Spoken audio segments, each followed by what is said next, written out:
Welcome to the Dangers and Dragons podcast. Get ready for another cool weekly show packed with, an addictive story, Yeah.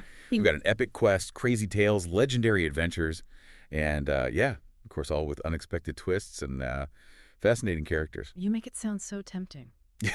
Well, we aim to hook you with our masterful storytelling. That's the goal, absolutely. So today, you're joining us as we sort of explore a different kind of adventure. It's a story called Forever, and I guess it really kind of digs into the magic, and maybe even more so, like the dangers of, well, a really, really personal bond, right? Yeah, it's definitely a departure from our usual monster slaying and all that. Sure, for sure. This story, it focuses on magic, but a kind of magic that can, entwine individuals and sometimes with consequences you wouldn't expect. Exactly.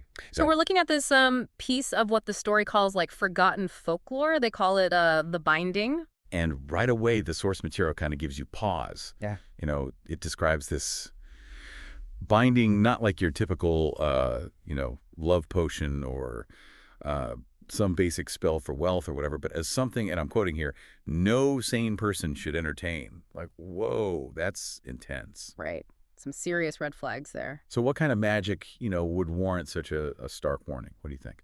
I think it really suggests a magic that goes beyond affecting just superficial desires or circumstances, This is delving into something something fundamental about the self and how the self connects to another. Wow, that's deep. What's fascinating here, I think, is the idea that even, well-intentioned magic could have these really, really complex and potentially limiting effects on individual autonomy, that freedom to be yourself. That's a good point. So our story introduces us to this couple, and on the surface, they seem like the least likely people to fall under this kind of spell. We've got him, he's described as like an eternal nomad, always got those restless feet. He's someone who's just drawn to explore all the forgotten corners of the world, right? And then we have her. She's an artist, and it says her soul finds canvas in sunlit gardens and bustling city streets. So, two very distinct drives. Absolutely, yeah. You have this inherent tension, between this desire for like boundless exploration and a need for rootedness and creative expression that's kind of tied to a specific place. Interesting. It makes you wonder what could possibly, bridge those seemingly like disparate lives, like to the point of even considering a permanent magical link. What could bring them together like that? Yeah, you've got a point. Initially, the story says they dismissed the very idea of this binding, called it like a grim joke. They were content, at least it seemed, with a love that kind of bloomed naturally, the kind found in stolen sunsets and the shared rhythm of their breaths as they drifted off to sleep. That's very evocative. It paints a picture of a natural, like unforced connection, doesn't it? It really does, yeah. It's just a foundation of, affection and companionship that doesn't feel like it needs, magical intervention, It's already good. Right. So it makes their later decision all the more intriguing. Like, what happens? What changes? Right. Well, the story hints at this lingering thought. It's like a what if that creeps in. Like for him, for the nomad, what does all his endless wandering really mean if it also means being apart from, her laughter? And then for her, for the artist, can her inspiration really truly flourish if her muse can never really venture beyond a certain radius?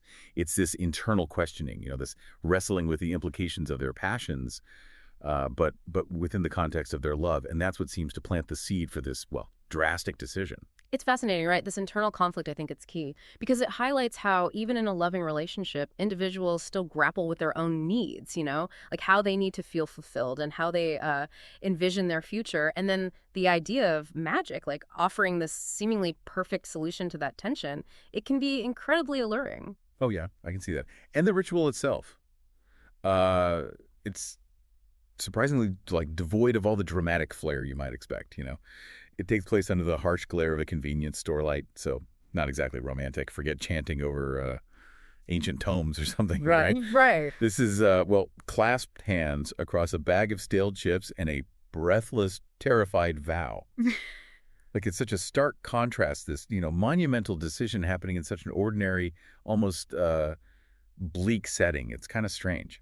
Yeah, that very mundanity, it's striking. It could suggest a couple caught in a moment of impulsive desire, maybe not fully grasping the weight of their actions. Yeah. Or, maybe there's a sense of desperation there, like a feeling that only this unconventional, almost clandestine act can truly bind them. It does feel a little secretive. Yeah. So what do you make of that terrified vow? What do you think that means? I think that terror it speaks volumes, like even in that moment of commitment, there's this underlying fear. It's a recognition of the irreversible nature of what they're doing. Heavy stuff. And the immediate aftermath is equally an anticlimactic, like the world doesn't suddenly transform, nothing like that. The cashier remains utterly unimpressed. Yet the story tells us that an unseen tether thrummed into existence, a leash of the soul. It's a powerful image to think about, this invisible connection, binding them in a way that goes beyond the physical. Yeah, the leash of the soul metaphor, it's really potent. It brings to mind not just connection, but also a potential for restriction. Like a leash, by its nature, limits movement and independence. That's a good point. So it really makes you think about those inherent constraints that are built into this kind of magical bond, even if the intention was, totally pure. So there we have it. We've journeyed with our listeners through these initial moments, right? This seemingly simple act that sets in motion these profound changes. Yeah. We're going to continue exploring this unfolding story, the realities of this magical forever, and what it ultimately means for the nomad and the artist, right? We'll look at how this unseen tether, this leash, shapes their lives, their love, and what happens when that initial enchantment begins to wear off as they start to face the complexities of their individual needs. Stick with us as we unpack the consequences of this fateful decision. We'll be right back after a quick break. Looking forward to it. Yeah, it's going to be interesting. All right, we're back, and we're picking up the story where we left off, right? The nomad and the artist, they're bound, right? Wow. This unseen tether is in place, and we start to see how this forever actually plays out in their lives. And it's not all sunshine and roses, is it? Not exactly. The story describes how initially it's almost like a playful tug, Right. That chain between them. It's a constant reminder, but more an acute, we're connected kind of way. They could feel each other, like even across continents.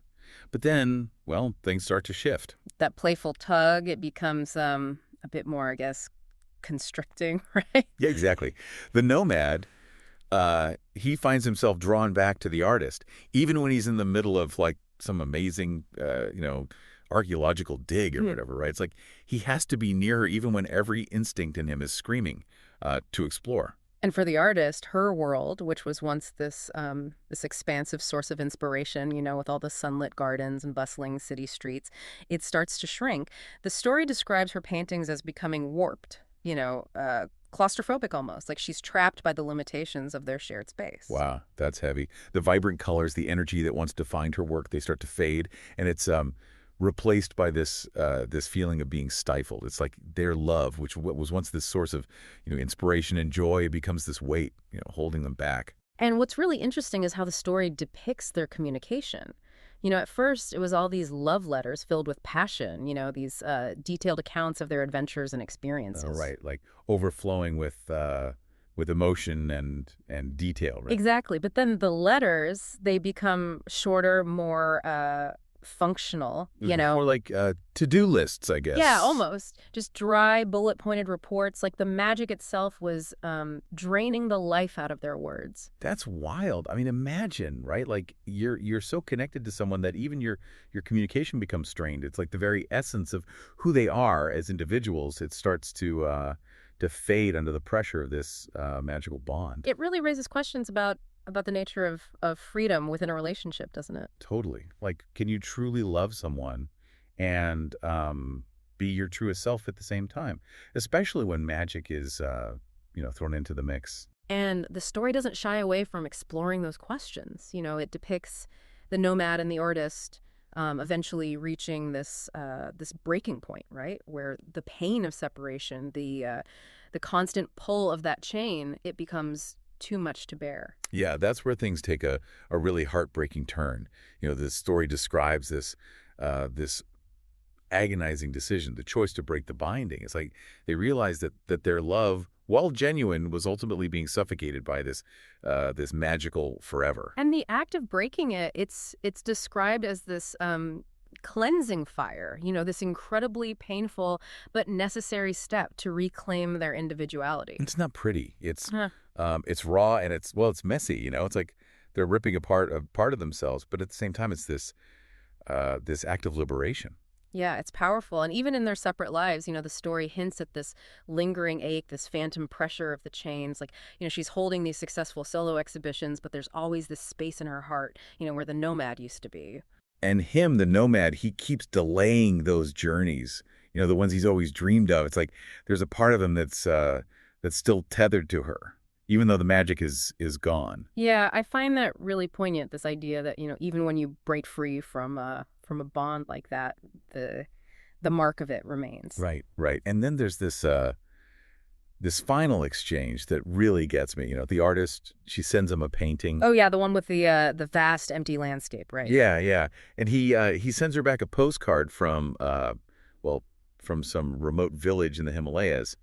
And the story doesn't explicitly say it, but you get this sense that they're acknowledging, the shared madness of their decision and the profound impact it had on their lives. Absolutely. It's this bittersweet reminder that some connections, they leave an indelible mark even when they're no longer active. It makes you think about the true cost of a forever.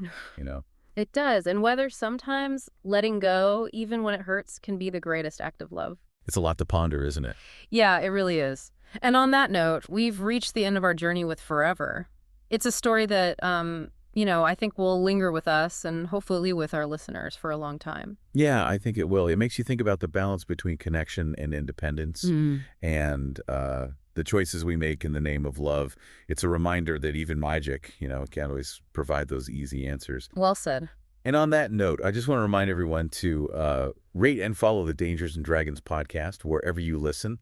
Your support really does help us keep bringing you these, fantastical stories and these thought-provoking adventures. So until next time, keep exploring those forgotten corners of your imagination and maybe, just maybe, question the promises of a magical forever. Wise words. See you next time. See ya.